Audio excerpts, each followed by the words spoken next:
What's up, everyone? Welcome to Cracka. Another awesome episode, hopefully. Um, gonna do a small review and mention some stuff that I had forgotten to mention, which I found interesting. And I'm gonna show you some key issues because Hero Hunter 81 had asked to see some key issues of mine, which I did make a video before a while ago, which I quite honestly I don't even know which video it was of my key issues. But there's been updates and stuff like that, so I'll make a new set of key issue videos, bit by bit. I'm probably going to do it by title, like showing my Spider-Man key issues and so on and so forth. But after I do my little review, I'm going to show you some of my recent key issues that I had gotten and some of my CGC key issues, and that'll do it for that. But one thing I forgot to mention, Batman: The Dark Knight Returns Part 2, which is quite interesting, which I had to do a double take, is if you watch this towards the end, I guess I'm not going to try to give this away, but when Batman is fighting someone and they land in an apartment building of an artist, you actually see a poster of Christopher Reeve as Superman in the background, which is pretty cool. So something to look for. Moving on. One other thing before I get into the review, losing it is I want to thank a new subscriber, Forever Comics Forever. Thanks for subscribing. I appreciate it. And something that Davidus Raccoonus had mentioned that I totally forgot to mention, which spot on. One of the other big problems with Cartoon Network and cartoon shows in general is they really do revolve around toy sales, which is totally true. He had mentioned He-Man because I know when He-Man did come out, when I was a kid, it was crazy. Everyone was looking for the toys, but apparently they didn't make as much money as they wanted to, so they got rid of He-Man real quick. And same thing like Ninja Turtles. Ninja Turtles stayed on forever because the toys were going through the roof. But the one thing that companies don't really grasp, or maybe they do, they're just greedy ass bastards, is that back then, like I had said in a comment, like G.I. Joe figures, the small action figures. When I was a kid, they were like $1 to $2 max for the figure itself. And their toy sales went through the roof. That's why G.I. Joe stayed on, obviously. But nowadays, it's a little insane to be spending, if a toy, granted, they're better looking than they were back then, and, they can do more and they give you more stuff, but toy prices are just ridiculous. I mean, you look at Marvel Universe, it's $10 for one of those. It's like, really? And, you look at like Spider-Man figures; they're like $14. Marvel Legends are like $17 to $19. It's nuts. They're making basically. Granted, they're making all their money on the toys and stuff like that, but it's just if they lowered their prices on toys, maybe their toy sales would be a lot better if they weren't freaking almost $20 a toy.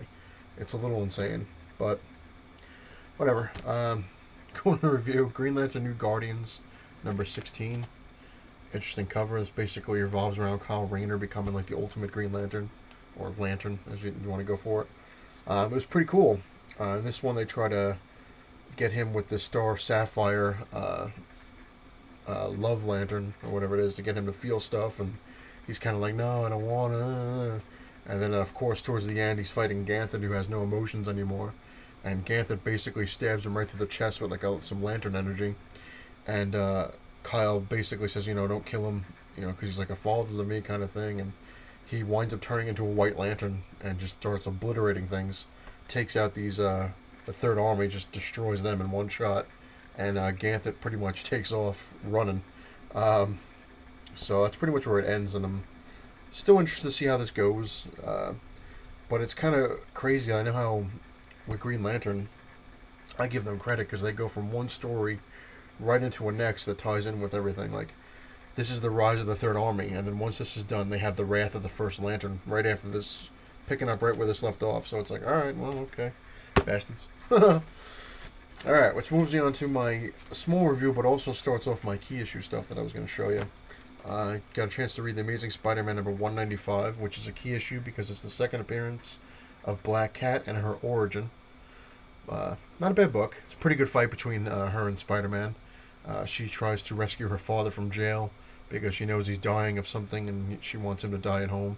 And Aunt May dies in this again. Or for the first time. I don't even know how many times she's been dead in this whole series. But Spider-Man comes home and finds a Western Union telegram stating that she died in the rest home, and Ned Leeds is pissed off at Peter Parker because he thinks he's bopping his wife, and she slaps him because he's like, you're just there when Mary Jane left, and it's crazy. But this is a key issue, sort of. So there's one. Another one I got a chance to read, which is Amazing Spider-Man of 239, which is another technically a key issue. It's a second appearance of the Hobgoblin, but it's really like the first time they actually fight. And it was pretty interesting. Hobgoblin kind of goes after him and winds up losing in the end anyway. But it was cool. They show him raiding Green Goblin's arsenal, and he's talking about how he's going to be better than the Green Goblin and all this stuff. And it was a pretty good fight between him and Spider-Man. They introduced the Razor Bats for the first time, I believe, because Spider-Man's like, what the hell are these things? And they were flying around him, and they kept cutting him. He's like, oh man. Then he had his Goblin gas grenade, which looks like a little, like a ghost, which is pretty cool in this. So that's a key issue. Which brings me into the first appearance of the Hobgoblin, which is a CGC 8.5, Amazing Spider-Man 238. Key issue, first Hobgoblin. And yes, this has, it says first appearance of Hobgoblin, and it has the tattoos inside. Very cool. So it's a complete book. And this actually was my first CGC book, which is pretty cool. Moving on to another CGC book, which is another key issue. Amazing Spider-Man number 46. It's a 6.0. It's the first appearance of the Shocker, and Peter Parker moves into an apartment for the first time with Harry Osborn. Very cool. Moving into another key issue. This one really needs no introduction, but it's a 7.0. It's Iron Fist number 14, which is the first appearance of Sabretooth. Very, very cool. Glad to have this in my collection. Which brings me into my last key issue that I'm going to do. I know they're kind of short, but like I said, I'm going to going through my comics. I'm still organizing them. Man, like I keep saying, the more I try to organize it, the more crazy it gets, because I'm finding stuff in the wrong spot. I'm like, oh god. But as I go through, I'm going to pull key issues and show them off bit by bit. So my last key issue I'm going to show you is one that really needs no introduction, absolutely ever. Incredible Hulk 181, which it says the first full appearance of Wolverine. CGC. Love this book. Unbelievably amazed to have it in my collection.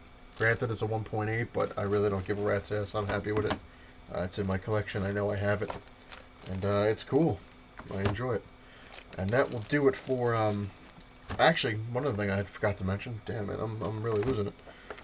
Arrow, man. I watched Arrow last night, and it just keeps getting better and better. This one was with Count Vertigo, which was cool. They made him a drug dealer. I really find it interesting how they're trying to like really kind of ground the villains, like make them more realistic. Like Firefly was a firefighter, and they kind of did all this stuff. But it's interesting because I believe, not 100%, but it sounds like they're going to make this person into something. I don't know how, but they introduced Hawkgirl, or a version of her anyway. There was a girl that's a detective, not detective, a vice unit or something like that, and her last name is Hall. I really can't remember what they had her as her first name, but it was different. It wasn't Sierra or something like that. It was something else. But it almost makes her look like they're making her into Hawkgirl, which I don't know how the show is really going to go, because pretty much everybody based in the show so far has been realistic versions of villains and heroes. There's nothing like there's no like superpowered stuff yet. No Flash or Superman. Everything's reality based. There we go. So I don't know. I guess I'll have to wait and see. Now that will do it for this lovely episode. I hope you enjoyed some of my key issues, my small review, but fun times. So I got a lot of stuff I still got to do. And if you like what you see, please hit the little like button. If you really like what you see, hit the subscribe button. Comment away. Ask as many questions as you would like. And as for Hero 181, like I said, I'm going to start doing some key issues. I'm going to probably put them into my videos with other stuff rather than just make separate ones, which I'm not 100% sure. Maybe I will make separate ones, but at least it'll have it across the thing so you know what to look for. I'm going to put a key issue in the description and stuff like that, so I'll make it a little better than I did the last time, because I'm going through all my videos and I could not find it. I'm like, I don't even know which one it is. But anyway, It's not the size of your man cave that matters. It's what you have in it. Later.